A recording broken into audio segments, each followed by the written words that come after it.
Môre mense, vandag is Sondag, 'n dag om bietjie stil te raak. Ek is nie 'n predikant nie, ek is maar net 'n gewone man hier uit die Karoo. En as dit hier om ons stil raak, dan begin ons so 'n bietjie dieper dink. Jy weet, ek dink baie aan daai tye wat die lewe voel asof God net stil is. Nie kwaad nie, nie weg nie, net stil. Dis amper om met iemand te praat wat nie terugpraat nie. Jy stuur 'n boodskap, jy luister, maar daar's niks. Dan begin jy wonder, is ek op die regte pad? Wat gaan aan? Of hoor die Here my net nie?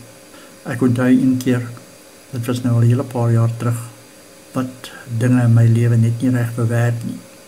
Alles wat ek probeer het gevoel asof ek in 'n muur vashardloop. Ek het elke kant gebid. Ek het mooi geluister. Maar daar was net niks. Nee, en daardie stilte is iets vreemd. Dit druk jou, dit toets jou, jy begin vra, en dis toe, wat ek iets geleer het, wat ek nooit in my lewe weer vergeet het nie. God se stilte beteken nie hy is afwesig nie. Sy stilte beteken soms dat hy net dalk besig is. Nie besig om jou te straf nie, maar besig om jou in iets te vorm, wat net in stilte kan groei. Kyk, as die land droog is, en hier in Kalahari kan dit droog word, dan groei die plante se wortels dieper. Nie omdat hulle wil nie, maar omdat hulle moet. So miskien in daardie stiltheid in jou lewe, is dit nie die einde van iets nie. Ja, dis dalk die begin van iets wat dieper gaan wees, as toe dit begin het. Ek het ook besef, ons mense hou van lawaai. Van die oomblik wat ons wakker word.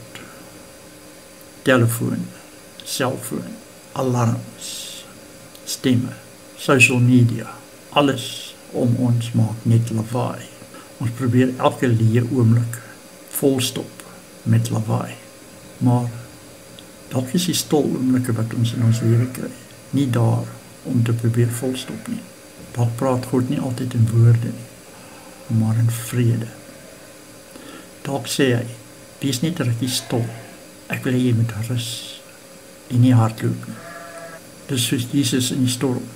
Almal het gepaniek, maar hy het gelê en slaap. Hy is stil, maar teenwoordig. En toe hy opstaan, toe beveel hy nie net die storm om stil te word nie. Hy wys ook vir die mense om hom, dat vrede nie buite hulle lê nie, maar binne in hom.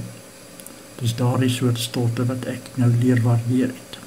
Nie die stilte van niks nie, maar die stilte van rus, vertroue, teenwoordigheid. So as jy nou deur so 'n tyd gaan, waar God stil is, moenie dink hy is weg nie. Miskien is hy net besig om jou geloof 'n bietjie dieper te laat groei.